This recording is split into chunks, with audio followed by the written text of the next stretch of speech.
Good morning, Mr. President. Good morning. Our Magandang first umaga question, sa inyo. our first question will come from Ms. Tuesday New of DCWB. Good morning, Mr. President. Good morning. Opo.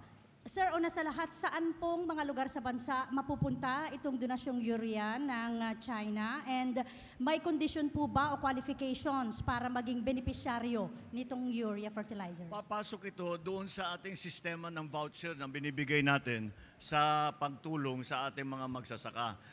Ito, para hindi magtaas ang presyo, hindi maging mas mahal, we are hindi naman na-in-isolate natin. Inuna na muna natin dito sa Luzon. So, i-distribute ito sa Luzon through the voucher system that we already have. So, isasama na lang natin itong supply ng fertilizer na ito at para lahat ng pagka nabigyan ang bawat farmer, magbigyan sila ng kanilang voucher, kasama na ito doon sa kanilang kukunin. Opo. Follow up lang, ma'am, isa pa. May napipisil na po ba kayo na maging kalihim ng Department of Agriculture? Yun na lang po yung natitirang bakante na wala tayong leader. Marami, tinatanong ko sa kanila lahat. Kaya inaantay ko mag-volunteer sila mag-secretary. Ayaw kong palisin eh. So hanggat matapos, well, we have, you know, the truth of the matter is that we have really managed to make some very important structural changes in the Department of Agriculture. So iniisa-isa natin yan. The problem was during the beginning of this year, ay naging crisis lahat ng food supply, food prices, lahat, fertilizer prices, etc. Kaya napakalaking bagay nitong donation na ginawa na binigay sa atin ng China. At yun, we were just trying to put up emergency measures para naman mabigyan natin ng konting tulong at suporta ang ating mga magsasaka. Ngayon, more or less the prices of the agricultural commodities are beginning. They are not yet stabilized, are beginning to stabilize. Now we are going to make the structural changes that are important to increase production, number one, to ensure the food supply of the Philippines, not only rice, but also corn, also fisheries, also livestock. So yan ang ating mga ginagawa ngayon para naman hindi na tayo umabot sa krisis na sitwasyon kagaya ng dadatnan natin after the pandemic.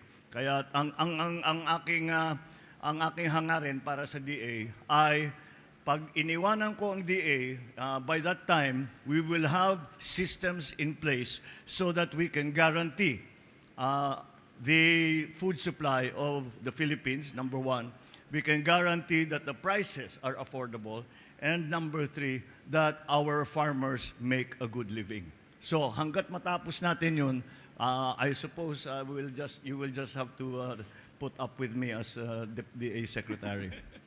Thank you, sir. Thank you. Thank you, sir. Leth Narciso, DCRH. Good morning, Mr. President. Good morning. Sir, may we get an update on the review of rice tarification law? Ang inaalala po kasi ng ating mga magsasaka, kahit lumakas ang ating produksyon, kailangan pa rin nilang makipagkompetensya sa imported na bigas.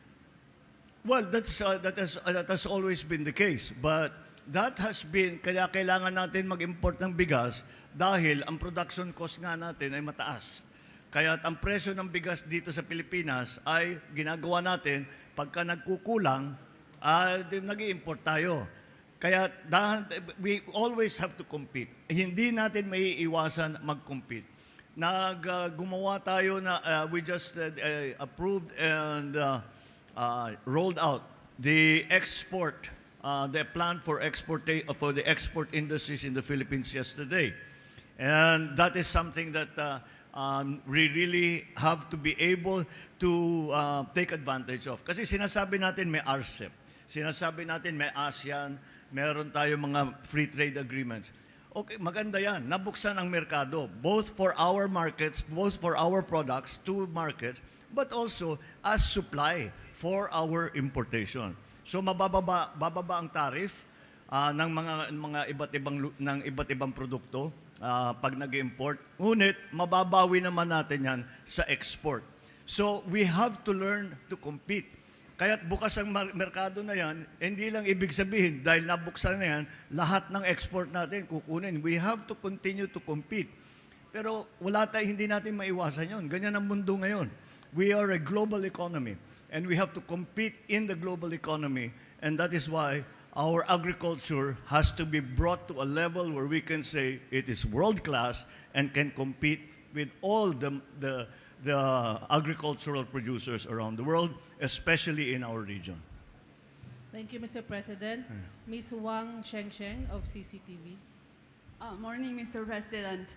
Good morning. I would like to know from you, so what's your expectation about the agriculture cooperation between China and the Philippines? It's very, very promising. As I mentioned in my remarks during the program, it turns out that the priority that we put here in the Philippines on agriculture, the Chinese government, as it was explained to me by President Xi when I went to visit him last January, was the same. That their outlook, that their priorities are the same.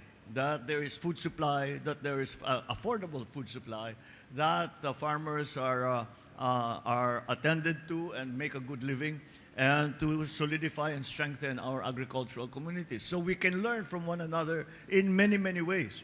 And I think that that has been an ongoing process for a long time now. Not just now because of the food crisis that we're feeling around the world, but also because we have very similar priorities when it comes to agriculture. So I'm very optimistic. I had a follow-up. The question I supposed to ask yesterday, but when the earthquake happened, so it's cut off. So I would like to know from you, how do you looking forward the economy, trade, and investment prospects between China and the Philippines, especially after the RCEP took effect? I think again, since the RCEP has now taken effect, it's clear that the volumes should increase, and so we look again. I am very optimistic that the trade between our two countries, China and the Philippines, not only in agriculture, but in other aspects as well. I cannot see it lessening. I can only see it growing. Thank you. Thank you. Mr. President. Good morning. Thank you, Malacanang Press Corps. Thank you po. Thank you. Maraming salamat. Magandang umaga sa inyo. Thank you.